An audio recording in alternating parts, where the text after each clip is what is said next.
আসসালামু আলাইকুম রহমতুল্লাহ বারাকাতুহু। দেশ এবং দেশের বাইরে যে যেখান থেকে দেখছেন, আমি আব্দুল শহীদ শাকির জেড টিভির পক্ষ থেকে জানাচ্ছি আন্তরিক শুভেচ্ছা অভিনন্দন। প্রিয় দর্শক, বন্যা কবলিত এলাকায় ত্রাণ বিতরণ করেছেন শামীম আহমদ পীর সাহেব। আপনারা দেখতে পাচ্ছেন, উনি এইমাত্র হুসনাবাদ এলাকাতে ওই ত্রাণ বিতরণ করেছেন।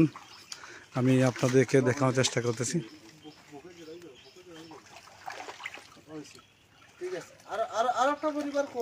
দেখতে পাচ্ছেন, উনি অনেক আন্তরিকতা নিয়ে মানুষের মধ্যে ত্রাণ বিতরণ করেছেন। শুধু ত্রাণ দিচ্ছেন না, মানুষের সাথে এবং কুলাকুলিও করছেন। আমি আপনাদেরকে দেখানোর চেষ্টা করতেছি। অবশ্যই মানুষের পাশে আমি দাঁড়াইছি, মানে মানুষ তো অনেক ক্ষতিগ্রস্ত বন্যা হয়েছে, যার কারণে মানুষের সহযোগিতা করো। আচ্ছা আচ্ছা, আপনি তো আমরা দেখেছি, কিন্তু গত সপ্তাহে জকিগঞ্জের বিভিন্ন আশ্রয় কেন্দ্রেও দিয়েছেন।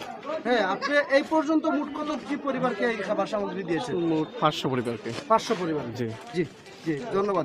আসলে অত্যন্ত ভালো লাগে যে আমাদের এলাকার কৃষি সন্তান জনাব শামীম আহমদ, উনি তার নিজ উদ্যোগে বন্যার্থী মানুষের পাশে দাঁড়াইছেন। উনি তার নিজ উদ্যোগে প্রায় 100 মানুষের শুকনা খাবার বিতরণ করেছেন। আমি আমার নিজের ব্যক্তিগত পক্ষ থেকে ওনাকে অনেক অনেক ধন্যবাদ এবং পাশাপাশি তার দীর্ঘ এই কামনা করছি। তো উপস্থিতি আমার শ্রদ্ধেয় ভাই মোহাম্মদ শামীম আহমদ পীর সাহেবের পক্ষ থেকে যে অসহায় মানুষদেরকে ত্রাণ বিতরণ করা হচ্ছে, এটা নিয়ে আমরা অত্যন্ত খুশি এবং আনন্দিত। আমরা সবাই আল্লাহর কাছে দোয়া করি আমার শামীম ভাইকে আল্লাহ ভবিষ্যতে আরও বড় আকারে, বড় অঙ্কে মানুষদের সেবা করার তৌফিক আল্লাহ যেন তাকে দান করেন এবং দীর্ঘ হায়াত দান করেন।